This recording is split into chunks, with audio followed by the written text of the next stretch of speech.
Alright, so we will just start with this small piece of news and let me see if I am able to record it correctly. Okay, so let me get it this way and I will expand it a bit so that it is clearly visible. China warns Britain, Hong Kong.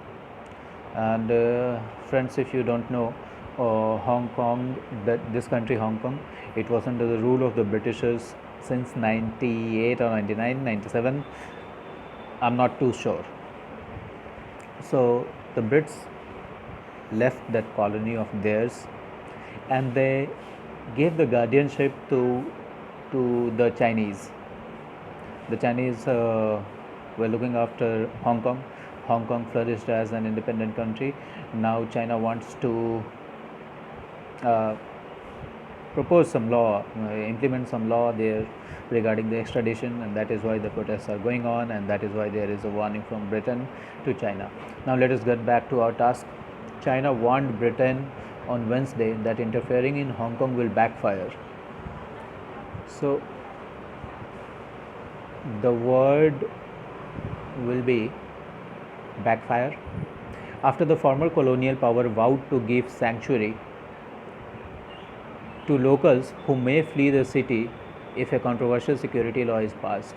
China warned Britain on Wednesday में China ने Britain को Wednesday को warning दिया that interfering कि Hong Kong में interfere करना क्या कर जाएगा, बैकफायर कर जाएगा. Whenever you take a decision, जब भी आप कोई डिसीजन लेते हैं और वो फ्लॉप हो जाता है, आपके ऊपर उल्टा पड़ जाता है, तो वो क्या करता है, बैकफायर.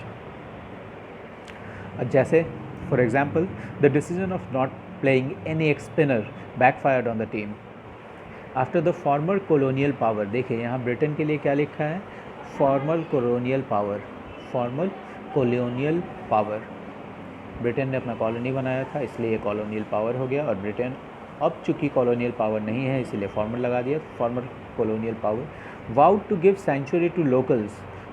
वाउड मीन्स उसने शपथ लिया, उसने प्रतिज्ञा लिया, उसने प्रॉमिस किया क्या चीज़, सेंचुरी देने का. सेंचुरी का मतलब होता है शरण, wild life sanctuaries.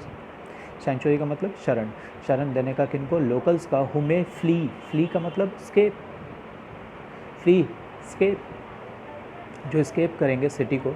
If a controversial security law is pass, अगर एक विवादित सिक्योरिटी लॉ पास हो जाता है तो.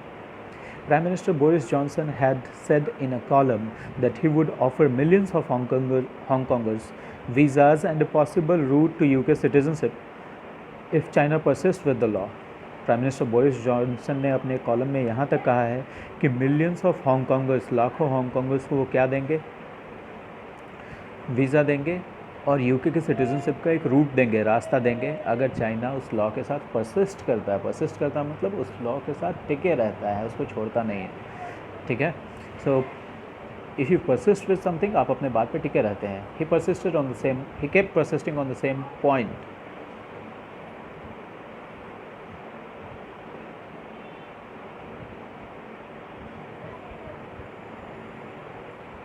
Okay. Chinese Foreign Ministry spokesman Zhao Lijian said, "We advise the UK to step back from the brink." आपको मैंने ब्रिंक बताया है कि ब्रिंक क्या होता है, ब्रिंक ऑफ कोलैप्स, कोलैप्स की कगार पे. UK to step back from the brink. चीनियों ने क्या कहा है कि वो एक ब्रिंक, एक कगार पे पहुंच चुके हैं, वहाँ से हम यूके को एडवाइस कर रहे हैं कि step back, abandon their cold war mentality. Cold war कुछ साल पहले, अभी से 25-30 साल पहले, 40 साल पहले एक ऐसा टाइम था जब रशियन ब्लॉक और यूरोपियन ब्लॉक या अमेरिकन ब्लॉक चलता था और बहुत कोल्ड वार चलता था. दुनिया में दिखता तो नहीं था कि वॉर है, लेकिन people were always ready for a war और perpetual war was going on somewhere. Abandon their Cold War mentality and colonial mindset and recognize and respect the fact that Hong Kong has returned to China. So it is मतलब बहुत ही रंगबाजी वाले style में इन्होंने धमकाया है कि वो अपना कोल्ड वार का जो मेंटालिटी है कि वो दुनिया के लॉर्ड हैं और वो दुनिया में कुछ भी करा सकते हैं, उस मेंटालिटी से बाहर निकले, अबैंडन करें अपना कॉलोनियल माइंडसेट भी कि हम दुनिया के मालिक हैं, और इस चीज़ को रेस्पेक्ट करें, रिकॉग्नाइज़ करें इस फैक्ट को कि हांगकांग चाइना को वापस मिल चुका है. Zhao said London must immediately stop interfering in Hong Kong's affairs and China's internal affairs. Alright, so this will be all for today's video, and let me see if I have recorded it properly and people are able to understand it.